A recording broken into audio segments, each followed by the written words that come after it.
Lord. Hallelujah. खुदा का शुक्र करते हैं कि आज फिर से 16 अप्रैल 2020 लॉकडाउन के दौरान अपने घर से आज फिर से आप सब लोगों की खिदमत में मैं पादरी अविनाश कुमार अपनी पत्नी के साथ हाजिर हूँ और आज फिर से आपको प्रभु यीशु मसीह की अंजील सुनाना चाहते हैं। आइए दुआ करें। सर्वशक्तिमान पिता, हम आपका धन्यवाद करते हैं कि आप हमारे दयालु परमेश्वर हैं। आपका शुक्र करते हैं कि आप हम सब से प्यार करते हैं। आपने दुनिया से प्यार किया और प्रभु दुनिया से प्यार करके अपना प्यारा बेटा प्रभु यीशु मसीह दे दिया ताकि जो कोई उसके ऊपर विश्वास करे, कोई भी किसी भी धर्म जाति का क्यों ना हो, जो कोई उसके ऊपर प्रभु यीशु मसीह के ऊपर विश्वास करे वो नाश ना हो बल्कि हमेशा का जीवन पाए।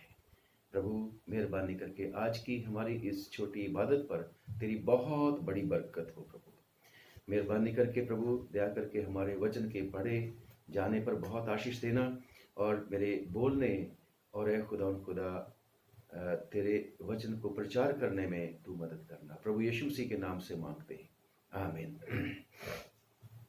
आज हम परमेश्वर के वचन में से पढ़ेंगे लूका रचित सुसमाचार और उसका आखिरी अध्याय यानी कि 24वां अध्याय, उसकी 36 आयत से लेके 46 आयत तक।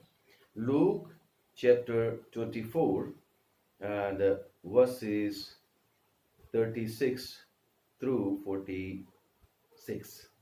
And I would like to request Mrs. Avinash to lead us in the reading. सबको जय मसीह की। जय मसीह। वे ये बातें कह ही रहे थे कि वो आप ही उसके बीच में आ खड़ा हुआ और उनसे कहा, तुम्हें शांति मिले। परंतु वे घबरा गए और डर गए और समझे कि हम किसी भूत को देखते हैं।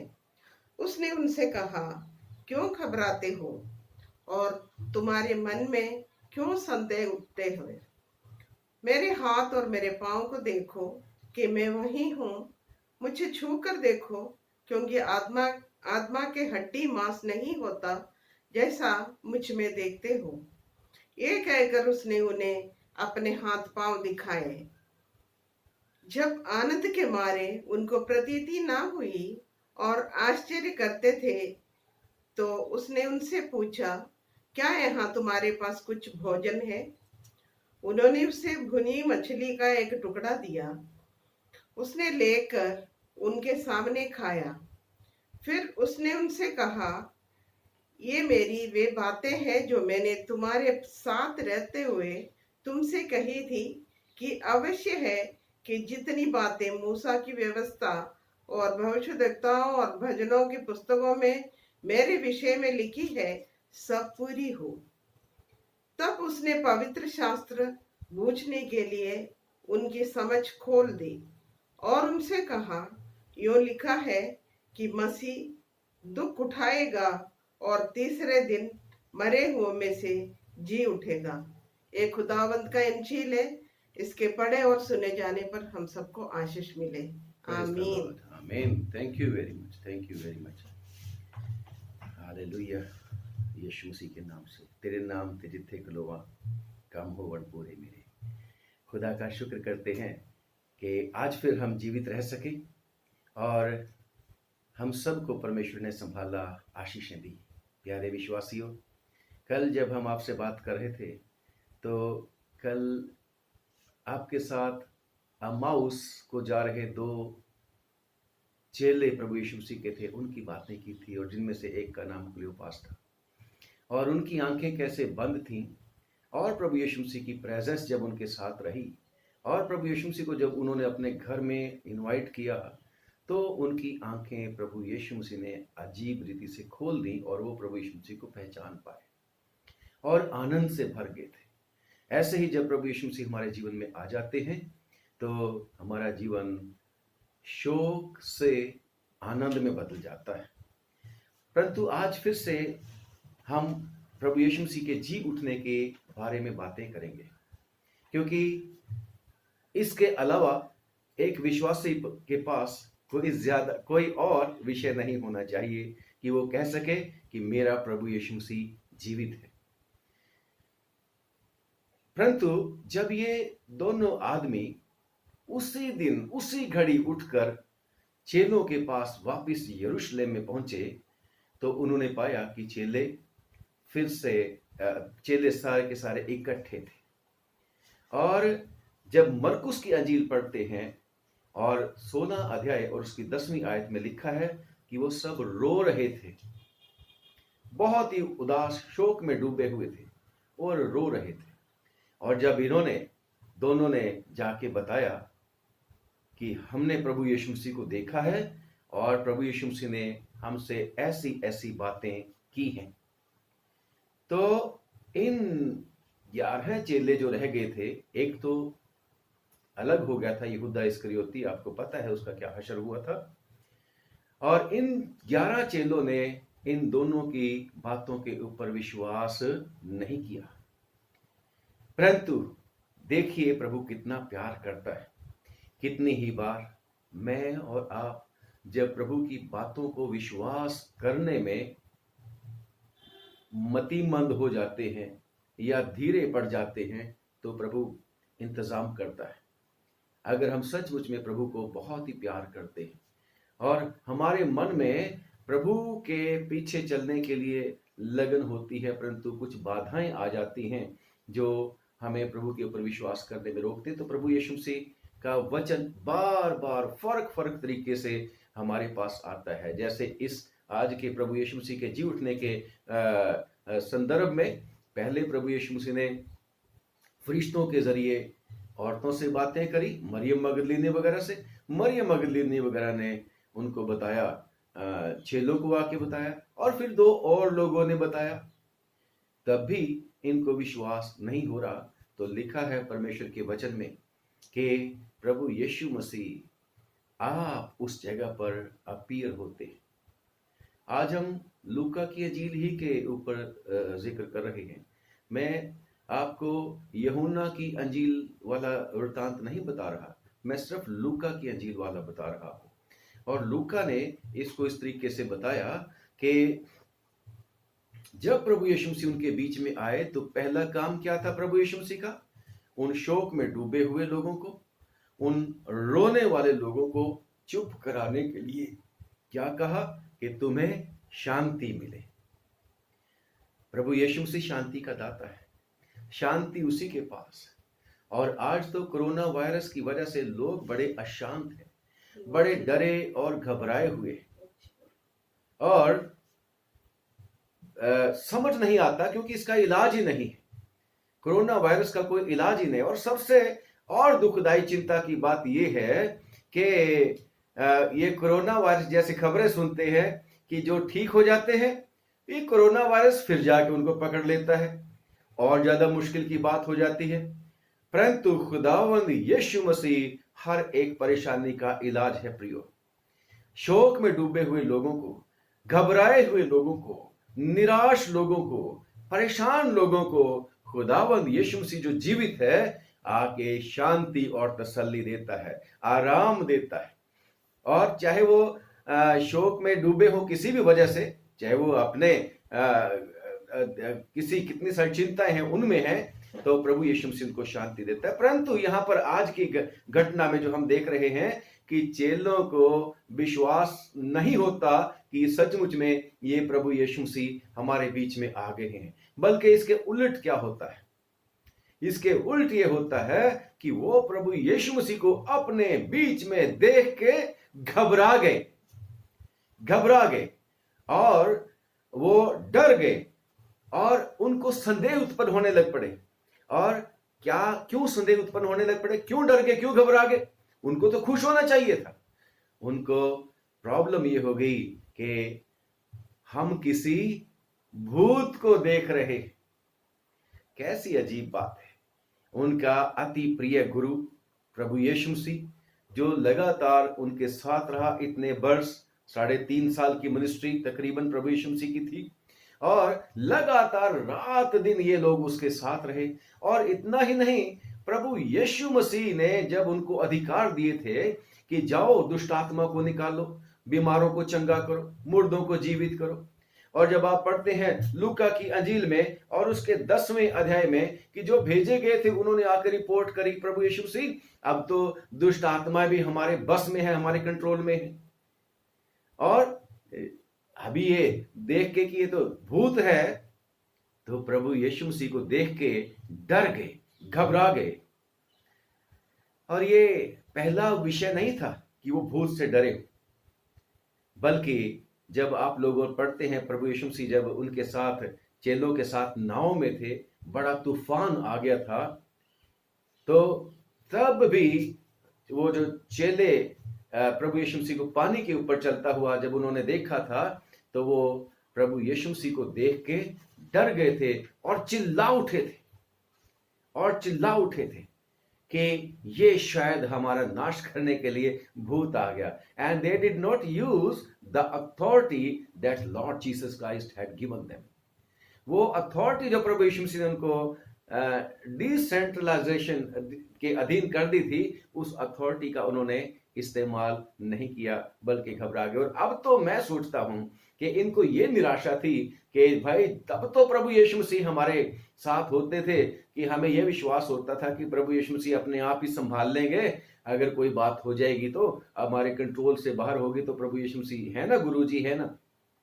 परंतु अब तो गुरुजी के बारे में उनको ये था कि गुरुजी तो यीशु मसीह जी तो मर चुके, सलीब के ऊपर मर चुके और उनको दफना भी दिया गया था, और अब तो उनकी डेड बॉडी भी नहीं मिल रही, पता नहीं कहाँ है। और इसलिए मैं सोच रहा हूं कि वो देखकर डर गए, घबरा गए। उसमें मेरे सोचने की बात नहीं, उसमें कई एक रीजन है कि वो क्यों घबरा गए थे। नंबर 1 कि वो परमेश्वर का वचन समझते नहीं थे। उनको बार बार प्रभु यीशु मसीह बताते रहते थे पुराने नियम में से, क्योंकि उनके पास नया नियम नहीं था। चेलों के पास नया नियम तो बाद में लिखा गया। उनके पास तो मूसा की किताबें थी 5, और भजनों की पुस्तकें थी, और नबियों की किताबें थी। और मैं ये सोचता हूं कि जब चेले प्रभु यीशु मसीह से आज्ञा पाकर पवित्र आत्मा से भर के प्रचार करने निकले होंगे, तो वो पुराने नियम में से ही कोट करते होंगे, और एक ही विषय उनके पास होता होगा, और वो होता होगा यीशु मसीह जी उठे, यीशु मसीह जी उठे, यीशु मसीह जी उठे। आप सोच रहे होंगे पादरी अविनाश संडे से लगे हुए हैं, एक ही घटना के ऊपर बात करते हो। मैं जैसे पहले कह चुका हूं प्रियो कि इसके अलावा और सबसे बढ़िया वाला विषय कोई नहीं हो सकता कि यीशु मसीह जी उठे हैं। और ये चेले भी अब तक पवित्र धर्मशास्त्र की बातें नहीं समझते थे, तभी तो प्रभु यीशु मसीह इनको आके समझाते हैं, और तभी तो इनकी समझ को खोला गया था। तब इनको समझ में आई कि हाँ, ये बातें खुदावंद यीशु मसीह के बारे में लिखी गई थी। नंबर 2 कारण क्या था मेरी समझ के मुताबिक, कि उनको जो गुड न्यूज लेके आए थे लेडीज, खास तौर से मरियम मगदलीनी, जिसमें से उसने 7 दुष्ट आत्माएं निकाली थी प्रभु यीशु मसीह ने, उसकी न्यूज के ऊपर वो विश्वास नहीं कर रहे थे। अरे ये स्त्री है, ये हमें क्या बात बताएगी, क्या पता सच बोल रही है कि झूठ बोल रही है, और उन्होंने उसके ऊपर विश्वास नहीं किया, शक किया। दूसरी बात, जब ये 2 चेले भी वापस आए तो भी वो शक कर रहे थे कि ये पता नहीं सही बोल रहे हैं कि ठीक बोल रहे हैं, क्योंकि इनको डाउट था इन लोगों की गवाही के ऊपर। हो सकता है कि ये 11 ये सोचते होंगे कि ये हमें क्या बताएंगे, हम तो सीनियर हैं, हमें ज्यादा पता है, शक करते थे उसके ऊपर। और इसीलिए प्रभु यीशु मसीह ने भी जब पतरस पानी के ऊपर चल के आ रहा था, और जब उसने हवा और पानी को देखा था, तो वो डूबने लगा और प्रभु यीशु मसीह को पुकार के कहा कि हे प्रभु बचा। तो प्रभु यीशु मसीह ने उसको हाथ बढ़ा के बचा लिया था, और क्या बोला था, हे अल्प विश्वासी, तूने संदेह क्यों किया। इन सब तूफान को देखकर, तेज हवा को देखकर तूने शक क्यों किया। और प्रभु यीशु मसीह ने उसको बचा लिया था। प्रियो, मैं और आप भी आज तक प्रभु यीशु मसीह में उस विश्वास तक नहीं पहुंचे यीशु मसीह ने कह रखा है कि अगर तुम्हारा विश्वास राई के दाने के बराबर भी होगा तो तुम कह सकोगे पहाड़ से और शक नहीं करोगे तो पहाड़ हट जाएगा। परंतु अभी तक मैं सोचता हूं कि हम विश्वासियों का विश्वास भी अभी तक शक वाले उसमें रहता है कि स्टेज में रहता है कि प्रभु यीशु मसीह से जो कुछ भी हमने मांगा मिल भी गया है कि नहीं मिल गया। परंतु मैं सच में कहता हूं, आज तक जब भी विश्वास के साथ मैंने तो जो कुछ भी पाया है वो मिल गया प्रभु से। परंतु एक घटना में होता है, नेक्स्ट टाइम फिर मैं अविश्वासी हुआ रहता हूं।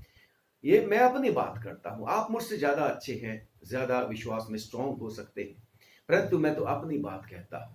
और ये चेले भी यीशु मसीह के साथ, चाहे इन्होंने बहुत बड़े बड़े काम प्रभु यीशु मसीह के देखे थे और यीशु मसीह की जो बातें थी कि यीशु मसीह के ऊपर चैलेंज भी, चार्ज भी यही लगा था कि इसने कहा है कि मैं मंदिर को ढा दो, मैं तीसरे दिन खड़ा कर दूंगा। तो भी उनकी बात को उनको समझ में नहीं आ रहा था, ये सारी बातें, शक था उनके मन में। और शक के बारे में तो परमेश्वर का वचन कहता है कि अगर कोई परमेश्वर से कुछ मांगता है और शक करता है तो याकूब की पत्री उसका 1 अध्याय और उसकी 5, 6, 7 आयत में कि वो ये ना समझे कि शक्की आदमी कि उसको परमेश्वर से कुछ मिलेगा, क्योंकि वो तो समुद्र की लहर की तरह है जो उठती है और बहती है।